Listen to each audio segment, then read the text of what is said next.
ngobrol-ngobrol apa nih? Alhamdulillah baik.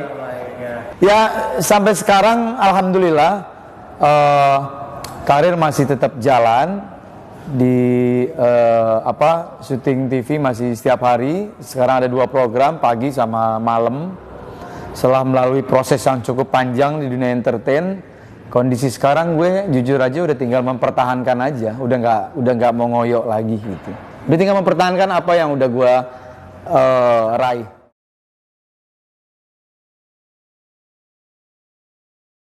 Kalau dibilang level tertinggi, gue dari dulu tipe orang yang tidak mau pernah berada di puncak banget. Bahaya menurut gue. Semakin kita udah berada di puncak, kecenderungan untuk turun itu cepat. Ya santai-santai aja lah. Yang paling penting TV masih memberikan kepercayaan. Begitu juga teman-teman yang lain. Udah itu aja.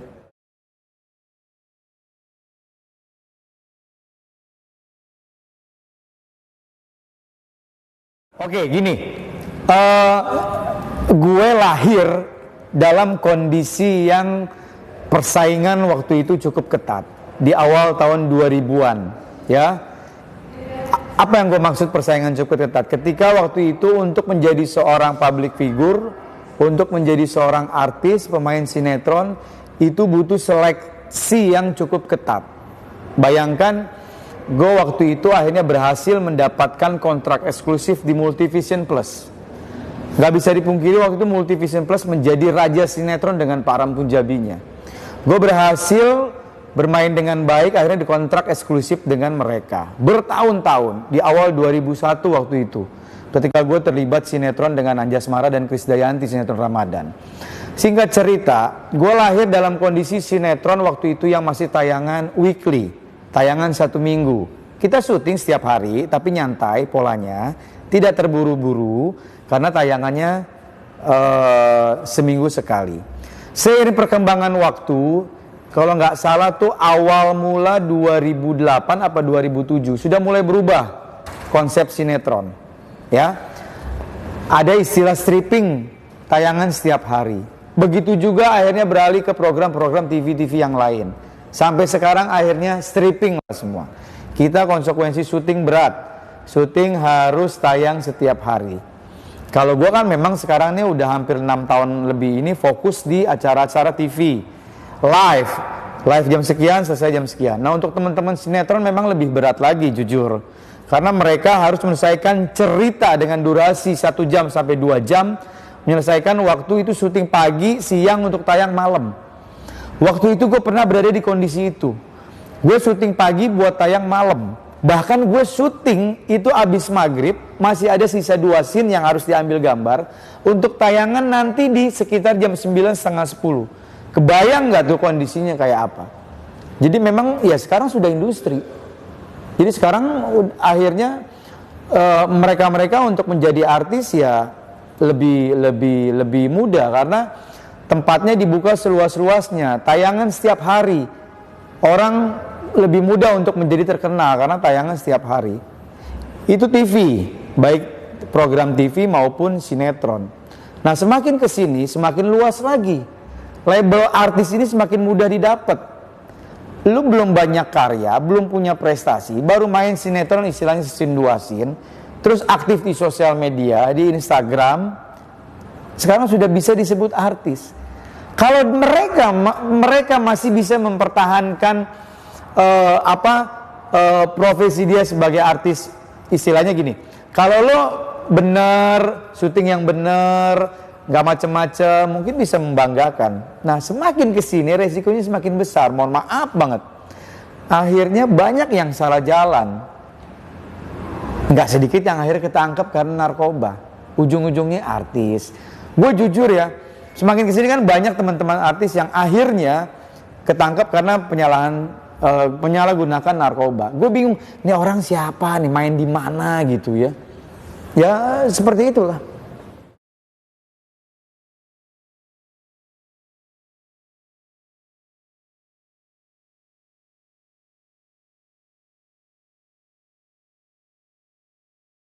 Nah jujur nggak sedikit nih teman-teman yang memang mereka akhirnya terciduk atau tertangkap oleh aparat kepolisian karena penyalahgunaan narkoba, tidak sedikit mereka mengatakan ini buat stamina syuting. Nah sebenarnya menurut gue itu yang salah. Gue sangat tidak setuju.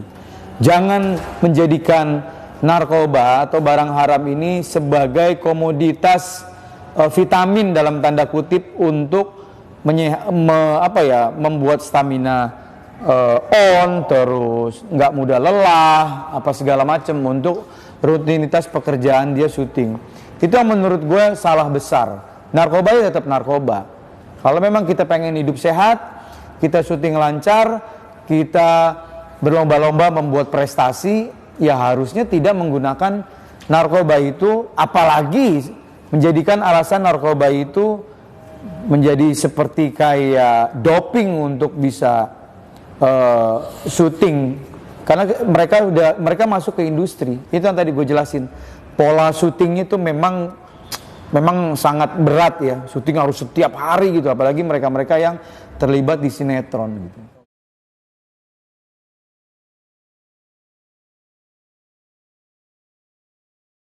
Gue pernah ngejalanin semuanya. Yang tadi gue cerita. Gue besar pada masa waktu itu sinetron tayangan weekly seminggu sekali. Terus gue masuk ke pola stripping.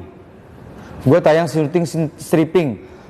Jam 9 harus di lokasi syuting lagi, break jam 2, jam 3, besoknya begitu lagi karena memang kita kejar tayang. Gue ngejalanin itu semua fine-fine aja. Nggak ada masalah.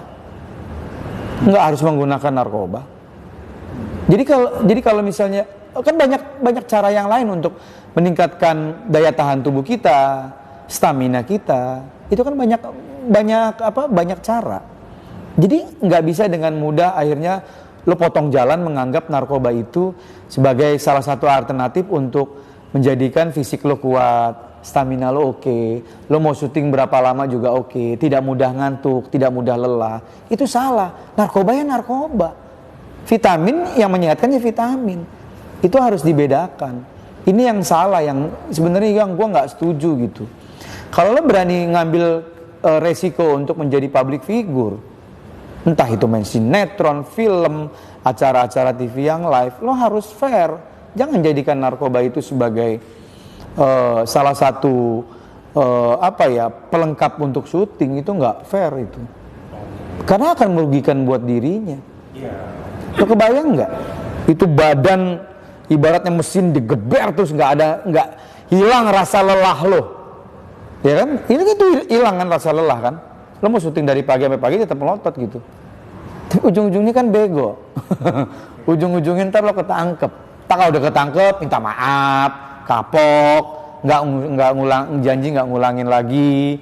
Menyarankan buat teman-teman yang lain nggak usah menggunakan narkoba. Ya udah mendingan dari awal nggak usah gunain narkoba. Tetap narkoba. Jangan jadikan narkoba menjadi gaya hidup. Sekali lagi gue bilang, jangan jadikan narkoba menjadi gaya hidup. Narkoba ya narkoba. Udah, lo bikin prestasi aja. Lo mau jadi pemain sinetron, silahkan. Lo mau menjadi pemain film, silahkan, gak ada yang ngelarang. Lo mau jadi pembawa acara, reality show, talent show, dan lain-lain di TV, tayang setiap hari, silahkan, gak ada yang ngelarang. Justru pemerintah nih bangga akan potensi-potensi anak-anak muda seperti ini. Dia aktif. Karena apa? Dengan dia mendapatkan honor, berarti dia menjadi orang taat pajak. Dia akan bayar pajak. Jangan salah loh, artis itu pajaknya cukup gede. Penerimaan kas negara kan alhamdulillah akan cukup signifikan. Paling enggak kita sebagai pribadi ada kontribusi untuk negara. Tapi lo jangan ganggu dengan menggunakan narkoba, nggak fair.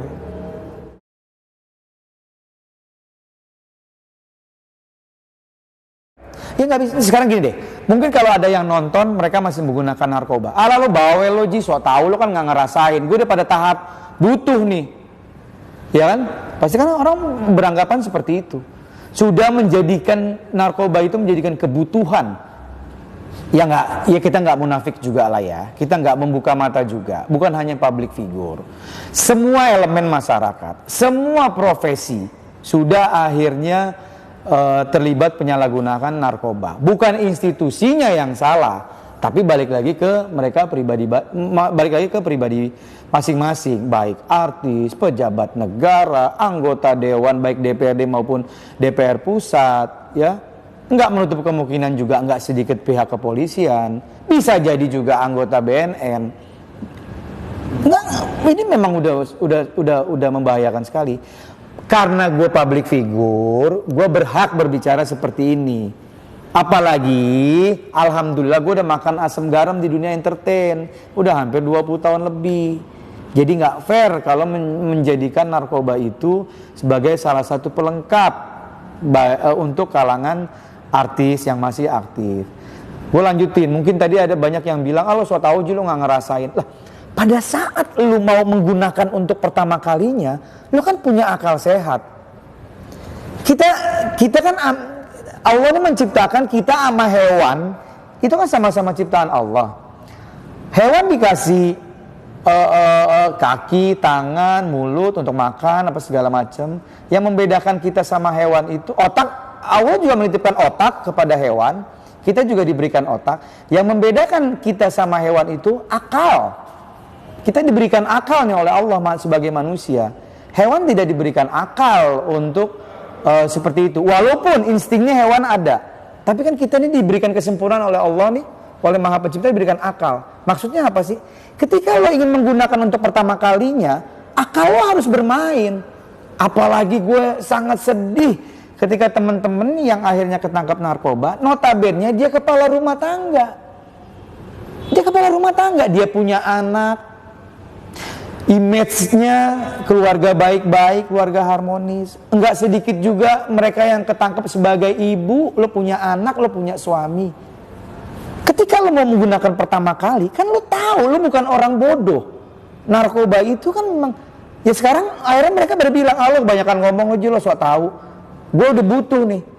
Akhirnya narkoba kan memang penyakitnya begitu. Lo pakai sekali, 2 kali, 3 kali, udah jadi habit. Susah deh ntar akhirnya ngilanginnya. Nah makanya gue mau bilang nih, untuk pertama kalinya lo mau pakai, lo harus mikir, kesian bini gue, kesian anak gue, aduh karir gue gimana, gitu kan? Taruhlah nggak ketangkep, istilahnya selamat terus, tapi paling kan orang sekitar tahu lo menggunakan narkoba, bagaimana dong? Makanya tadi gue bilang, yang membedakan kita sama hewan, Allah menitipkan akal sama kita. Gunakan akal itu. Terkesan naif, terkesan sombong apa mulut gue, tapi gue faktanya punya berpikiran seperti itu. Ayo dong, kita harus fair. Ini udah membahayakan. Narkoba itu sudah pada tahap membahayakan. BNN bekerja keras. Sekali lagi BNN, pihak kepolisian bekerja keras supaya anak-anak bangsa ini nggak terjerumus sama narkoba. Polisi dan BNN mempunyai tugas porsi masing-masing. BNN mempunyai tugas yang cukup berat untuk gimana caranya bandar-bandarnya ketangkep. Gimana caranya, ini kan sumbernya kan dari bandar. Ini ada yang jualan, kalau nggak ada yang jualan lo mau beli di mana? Lo mau makan mie instan, nggak ada yang jualan lo mau beli di mana? Nggak ada nasi lagi, nggak ada mie instan. Nah ini kan BNN mempunyai tugas berat, gimana caranya bandar-bandar tertangkap. Gimana cara bandar-bandar jangan sampai memasarkan produk-produk narkobanya. Pihak kepolisian ya konsekuensi, ya tugasnya kalau ada yang ketangkap, kalau ada barang bukti, cek urin positif, ya mau nggak mau lo kena sanksi hukum gitu. Jadi balik lagi gue ke akal. Ketika lo mau menggunakan untuk pertama kalinya, manfaatkan akal lo yang Tuhan berikan untuk lo. Apa nih dampaknya? Kan nggak mungkin kita sebagai manusia menganggap, nggak tahu ternyata narkoba nggak boleh ya. Gue nggak tahu ternyata narkoba efeknya kayak gini ya. Kan nggak ada. Lo tanya anak umur 5 tahun sekarang juga udah tahu bahaya narkoba kayak apa. Sosialisasi udah di mana-mana. Jadi kita harus fair lah, nggak usah munafik lah. Kita udah sama-sama tahu, narkoba itu memang membahayakan. Buat diri lo, buat karir lo, buat keluarga lo. Gue nggak bisa dipungkirin keluarga besar gue ada yang satu, narkoba. Ujung-ujungnya mati. Emaknya udah sakit-sakitan, apa aja dijual. Kalau bisa genteng rumah dijual. Perabotan semua habis, jual-jualin buat beli narkoba. Makanya begitu. Baik dong, fair dong. Apalagi kondisi pandemi kayak begini, ekonomi lagi sulit. Lu mau belangsak, udah ekonomi sulit, pandemi masih menggunakan narkoba. Gimana urusannya? Gue bingung.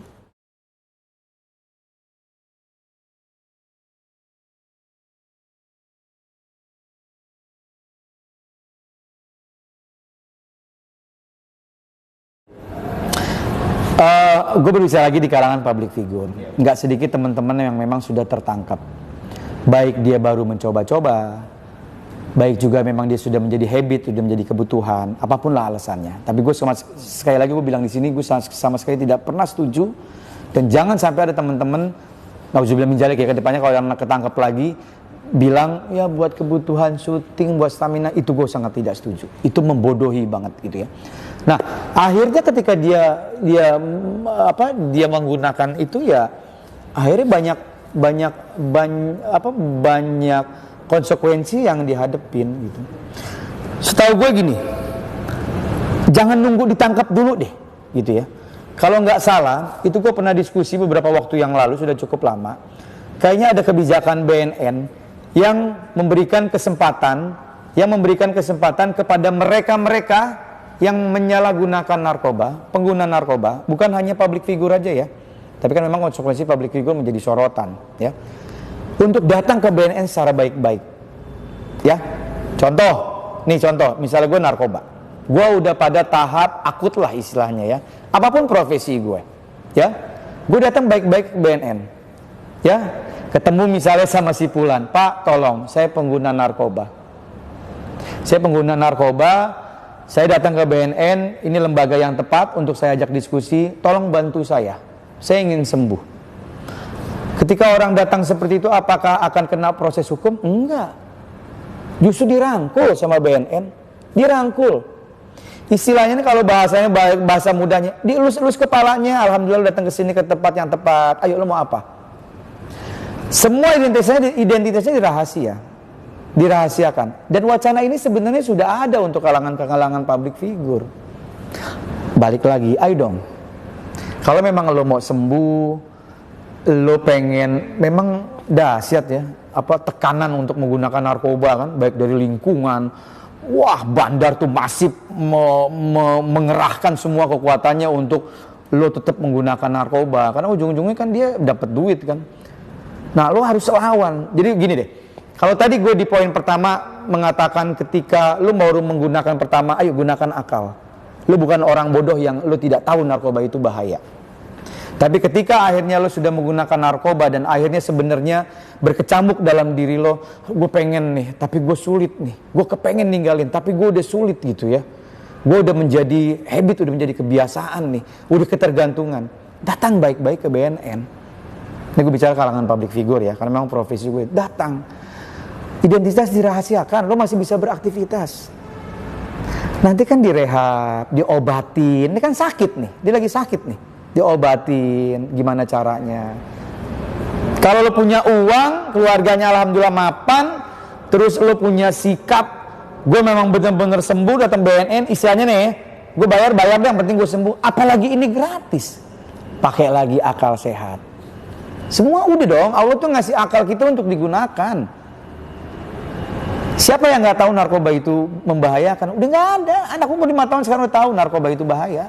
Jerak gitu, gimana caranya ada efek jerak, takut gitu. Wah takut gitu.